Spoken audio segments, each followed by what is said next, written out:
said it would. Sometimes it happens like that. Were you surprised it happened so fast? Not necessarily. We were actually working a lot with coming off the body triangle to work like a kind of a top side triangle from the back.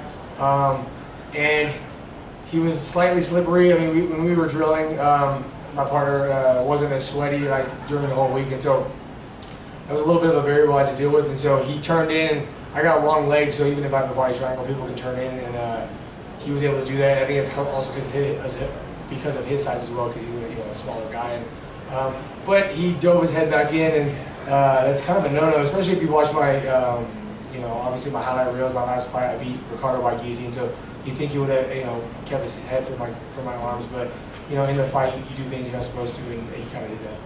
Do you think he belongs in this division, or should he maybe go back to where he was and just work on weight cutting? Yeah, for sure. I mean, he should, obviously he doesn't have it down. I mean, if he wants to reach out to me, I'm a big featherweight, I know how to get the weight off. I can help him, I have no problem doing that. At least giving him some pointers. And it's his coaches too. His coaches, I mean, he comes from, Duke Rubens. There's a lot of high-level, names over there. So, like, those guys should be helping the younger guys and the guys coming up get to the weight class they need to be, because he lost to JSP short notice at featherweight.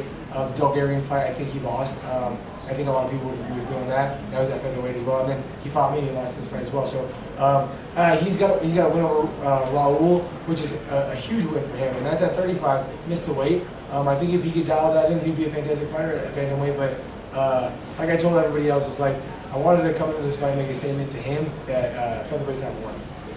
When you have a win where it's 1 second left on the clock, and there's only 1 second left? 1 second. Let's go. Yeah, does that make it a little bit more exciting? Like, I got the first round. If you had waited, I mean, you probably would have gotten it in the second, but having the first round versus the second, does it really matter to you? Oh, I mean, not really. I'm like, the entire time from bell to bell, I'm looking to kill and looking for the finish. I knew it was getting close, because when I had his back, it was like 40-something seconds I remember seeing, and then I was debating on whether I wanted to try to rush the submission from the back that we've been working, or if I just wanted to get a bit of damage. And I went with the latter, and I tried getting damage. When I went to hit him up and over and try to flatten him out, he was able to turn into me and get on top. And so that was kind of a slight mistake I made. But then he dove his neck in there, and at that point I stopped thinking about the clock. And when I grabbed someone's neck, I just go for it. And so.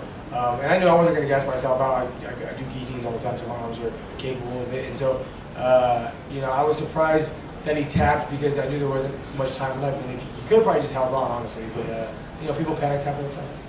What did you think of the crowd? Oh, fantastic. Man, it's right before you walk out, you see the bleachers go all the way up, and it's packed. And you're just like, holy shit, this is the real deal. Fighting at the Apex was fun for a while, but I'm really starting to enjoy the crowd. I've always been one of those guys that kind of feeds off that energy, and so it's nice to transition into the crowd, and I think I'm going to want to start fighting in front of the crowd again. So what's next then? I want to drink some beers with my homies, and then go see my wife and kid, and then talk to my management, see what they want to do, see who's next in line for me. There's a lot of guys at featherweight that and a lot of matches that are coming up that maybe I get the winner of some of those guys. I was thinking maybe. The winner of maybe the Fili and Cub Swanson fight.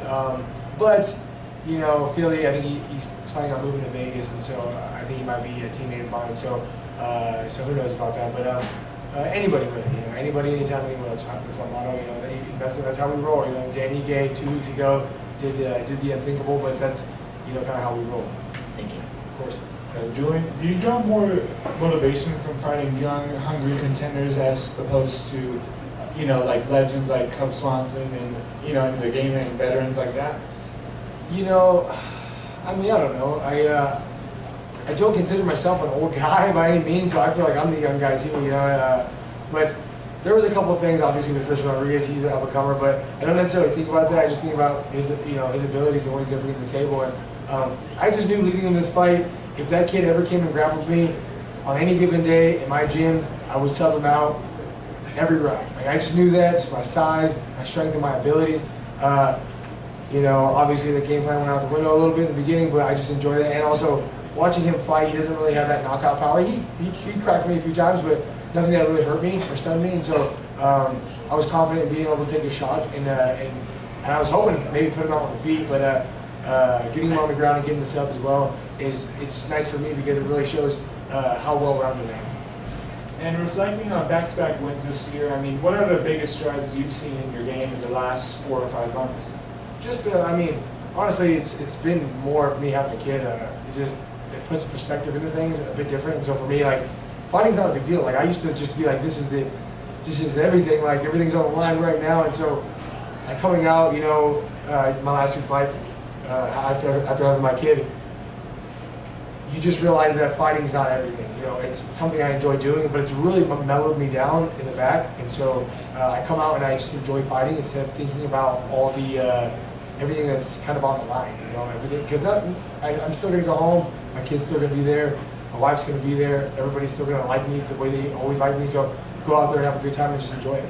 When did you make that realization that fighting isn't everything? That, you know, there is much more to life than, you know, fighting in the cage?